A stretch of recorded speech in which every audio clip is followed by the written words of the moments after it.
Hello, everybody, and welcome to Real Talk. And it is Soraya and Sharon. So I am going to send an invite to the lovely Sharon, and hopefully she will come on.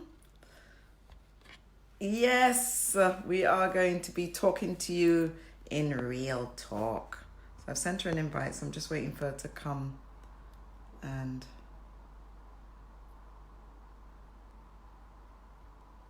yeah, here we go.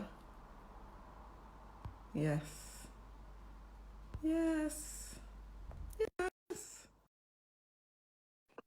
Coming. She's Did that coming. work? She's coming. She's here. Hello. Hi. Oh, perfect. Okay, I've got no. I think that's worked. It has. I'm just pushing my so I don't look like I'm in people's face. So What's up? how does that sound for you? Yeah, no feedback. It sounds cool. Yeah, good. Oh, my forehead is a bit shiny, huh? Is that better? It's just the way that it's just no, now you're dark. Then we're not dark. Yeah.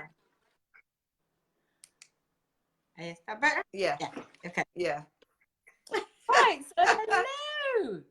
Oh my God. What's Hello, this? but you're Fourth so time's a charm? tiny. Yeah, we've done this 4 times, guys. Oh my gosh. This story. God, my throat is dry. I feel like I could start a fire in my throat. You need water. You need some water. Right. So first of all, we're just going to introduce that this is Sharon and Soraya, and this is our Real Talk Lives every Monday. We're going to try and we listen. I'm not going to commit to every Monday, but every week we will be dropping a live. Yes. And it's all about our everyday life. And what are you doing? Fix that. All of this thing and it's going nuts.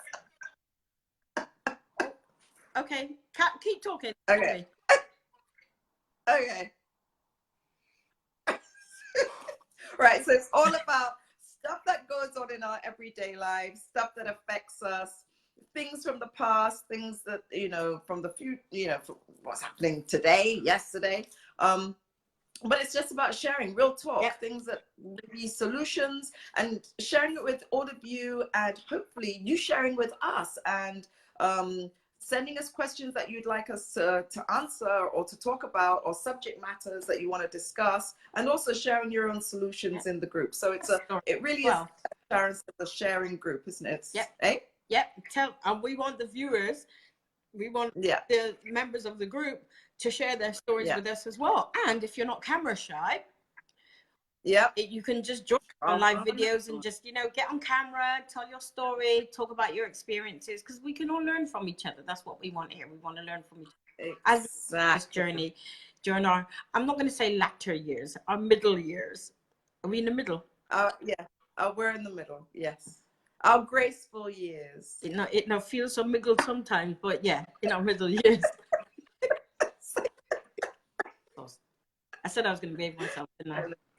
But anyway, we do have a serious subject to talk about today. Yes, we do. Yeah. Well, serious for me. It's something that I experienced quite recently. So about 3 weeks ago, 2-3 weeks ago, and it's I want to put out there because I'm curious to see if any of you guys, anybody else, have experienced this before. And it's about addictions, and we all know what addictions are, and how damaging it can be to come off of things or stuff that you're addicted to. Not just you being addicted to it, but I've discovered your body can become addicted to things that, even though in your mind you're not necessarily addicted to, or you don't believe you're addicted to anyway. Yes, I'm going to try and keep this video short and sweet. So I'll tell you my experiences, what happened to me. Now, I'm an avid coffee drinker. I drink coffee every day without fail. That's the first thing I do as soon as I wake up in the mornings, get that kettle on. Before I even go in the bathroom, I'm putting the kettle on because I want my coffee. And it's just something I've always done. I've always done it for years. I do drink tea too, but tea is just for the afternoons. Lunchtime and onwards. I don't drink coffee in the afternoon, just in the mornings, but I can drink copious amounts of it. Right. So one day I decided, I think I'm going to start drinking hot water and lemon in the mornings because I know it's good for you. But with my big belly, Yeah. and you know how our shape starts to change to something unrecognizable as you get older. As we get older. Yeah. I need to fight this thing. And I know that lemon and water is the way to go. So I'm going to start drinking my lemon and water. So this Friday morning, I said I'm going to have lemon and water, hot water for my first drink every morning. Yeah. Yes. Got my lemons. I was good to go. So this Friday morning now, I started on a Friday because I was working from home. First thing I got, I put my kettle on, had my lemon water, and it was good. But something really strange happened. I didn't want the coffee afterwards. Not that I didn't want it. I didn't even think about it. It just never entered my mind. So I continued with my hot water and lemon all through the morning. Then in the afternoon, I went to my tea. Saturday morning comes, same thing. Sunday morning comes, same thing. And it wasn't until like Sunday afternoon, I thought, I haven't had coffee. I haven't had any coffee at all. Fine, great. Monday morning comes now. I'm due to go to Sheffield for work. Yeah. Bear in mind, I'd had a headache for a couple of days. And because I'm a migraine sufferer, I get migraines quite frequently, and it can take me a while to recognize the fact that it's not just a headache, it's a migraine. Matter of fact, I don't get headaches, I get migraines. And because I'm so used to having this pain in like the side of my head, it's easy to not even recognize that it's there, if that makes sense. I don't know if that makes sense. Yeah. You just get on with life, right? Because you get used to it. Yeah. So Monday morning now, I wake up, I have my lemon and water. I have to wake up at the ass crack of dawn. Pardon my French, but it's really early because my train's at 7 from King's Cross. Yeah.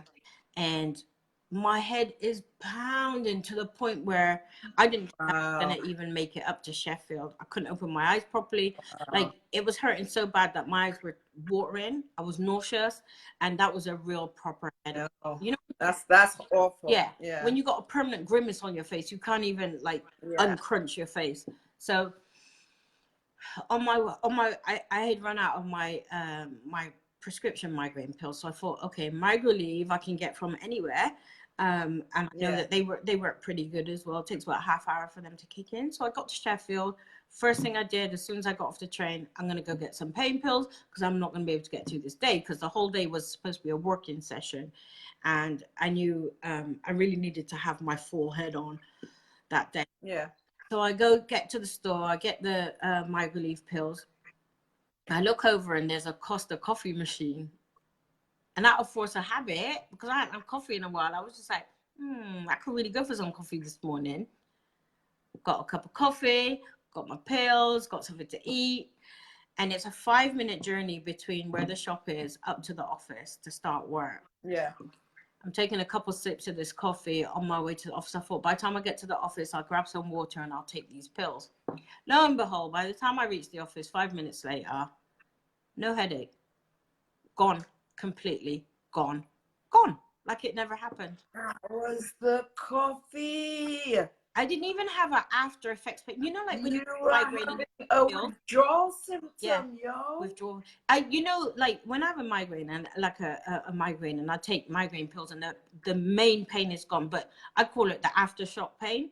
So you always have some sort of like, it's been there. Dullness. Yeah. I didn't even have that. It was like it never happened.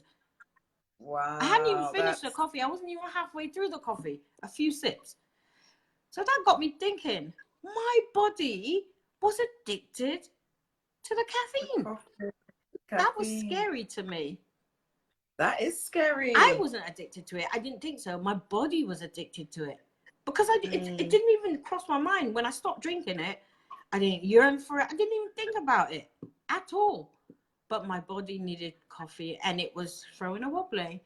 So I'm curious to know, needless to say, I'm back on my coffee now. I do plan to quit, but I'm going to wean off of it. Yeah, but you got to wean. Yeah, I'm going to wean as opposed to just try and go. So I'll just do like half decaf, half regular coffee, and then just do it that way and wean myself, trick my body into coming off of it. But not that I don't think that coffee's bad for me, but it's just like I don't think it has. It's better without. We're better without caffeine. Although now there's medical evidence to show that caffeine is actually good. So I just think it's in moderation, like everything, you know. Yeah, and Balance. I think I've always said that I don't want to drink decaf because I've heard that what they do to coffee to make it decaffeinated is worse for you than drinking it. And when I go to the gym, if I have a good strong coffee, I tend to last longer. Work out better. I perform much better. Yeah, I feel that could just be psychological. I don't know.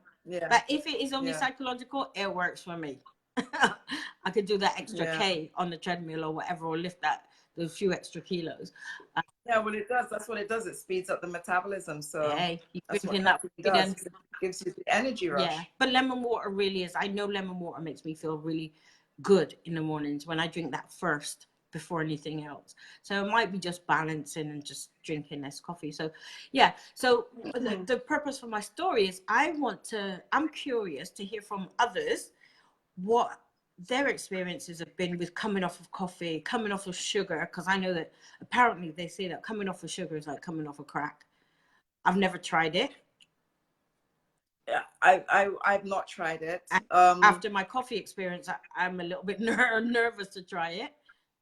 Yeah, I can't. Yeah, I wouldn't know if it would be the same, but I have had a chemical addiction when I was younger, and I can tell you that that's not anything that I would want to wish on anybody. To come off that, and I did like you, I did a cold turkey, and it was the reaction was horrendous. You go through a really heavy period of removal, and then it gets less and less, but doesn't mean that the addiction goes, the craving goes away. The craving is still there because it's still mentally your body is you're mentally craving for it.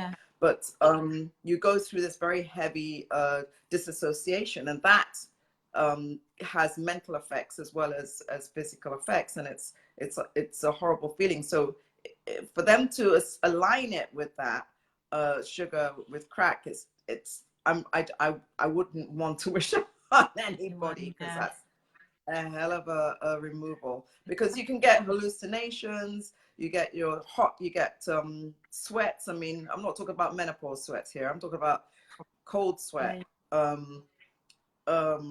You get jitters, the shakes. It's painful. Your whole body goes through pain, like as if you've got, as if every single nerve cell is on fire. You see things mentally. You start seeing, if angels and demons could have been filmed at that time, they would have seen every kind of weird thing. You start conjuring up all kinds of stuff, hallucinations. The body is a marvelous thing. It truly is. The body is a marvelous thing. It just makes me like appreciate myself more. And my body is so intelligent. It's got more intelligence than I do, obviously. And it's made me really appreciate my body even more, and made me more mindful about what I'm putting in it. Of what you're putting in it. Hasn't stopped me from smoking yet, but that's next. Well, you know my feelings on that. I'm not saying anything. Keep the mouth closed, Soraya. But I mean, you do I that. was once a smoker, so I know what it was like. I know what it's like.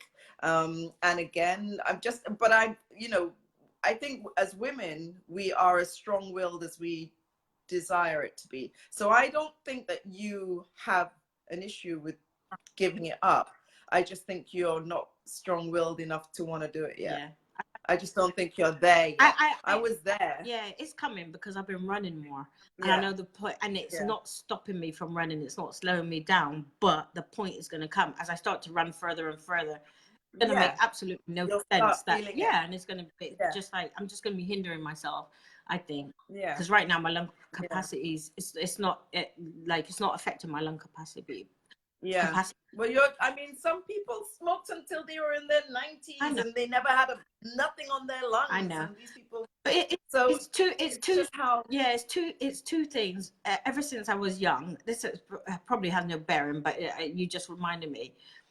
There were two things I always said I despised witnessing as a child, right? Or even as a teenager growing up.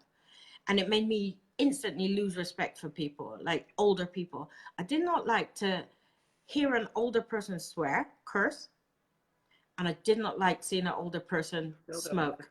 It's just like, I thought that was just so disgusting to me as a child, and it made me instantly lose respect for them. And here I am at my age. Yeah, but let's just be real, right? You know, like, old then is very different to old now. But they were probably, those people that I was looking down on, that I was scorning, were probably younger than I am today. Do you know what I mean? Oh. But Okay, they look like old people. But I was right. ew. Because I think a lot of now, because we're digressing now away from the thing of addiction, but just to say quickly, age now is very different to what it was when I was in my youth. It is. Because I remember when I get a whole different ballgame. When I get to 30, that's another conversation, Sharon. Yeah, sorry. That's another conversation. We need to get some pictures of age like in the 60s and age. We need to do that. Yeah, I think so that may be our next conversation. Yeah, but that's a good one. Yeah, it's a good one. Actually. We need to just maybe find some solutions for weaning off chemical addictions. Like, I mean, it could be anything. It could be from food, sugar, anything with caffeine. Yeah. That's even tea. Yeah. That's even tea, because tea is high in caffeine. Yeah. And also hair products. Yep. Hair products and skin products as well. You stop using them and all of a sudden. You stop using it, you break out. You can, so as you say, the body has addiction. It has its own. Yeah. It's intelligent. It's more intelligent than we give it credit for sometimes, and we appreciate. So I'm really curious. I want to hear you guys' experiences with addiction. Absolutely. Your success stories, your failures, and if there are failures, I mean, there's no such thing as failure, but if you've not managed to reach your end goal, let's talk about it, and let's you know, and see how we can help. Yeah, exactly. Help each other, because somebody get me off of this caffeine, please. Wean off everything in moderation. Yeah. Wean it. If you're on a spoonful of anything, so if you take a full teaspoon, then you cut it down to 3/4, then you cut it for a week. Yeah. Do that for a week though, because the time period, you need to give your body time to notice the change. And then you do it down to half, and then from half, and you make sure you drink a lot of water, Sharon, to flush out. I was drinking lemon water all morning. I was living in the toilet, but now I'm thinking this. After you had the coffee though. After I've had coffee, right? Yeah. I'm thinking if there's a way to trick the brain into thinking it's drinking coffee when it's actually not. No. Your body is. Why do you think we have kinesiology? Your body is extremely smart. I know, but if we can trick the brain tells the body what to do. Don't forget. Yeah, but that's why we have kinesiology. Kinesiology, through muscle testing, tells the brain the truth. Because you got an ego. Don't forget, we got, that little split personality thing going on, which is another conversation. We digress. Yeah, we're digressing.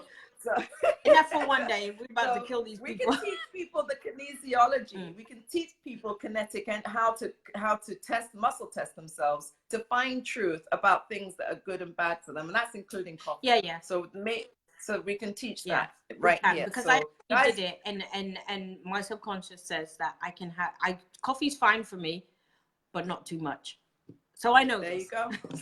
Yeah. So anyway, we're gonna not to try and keep it too long, guys. We're gonna try and keep it to 15 minutes, but the conversation gets so exciting that we may end up going over. Go down through this rabbit hole and into a next one, and then you just keep going.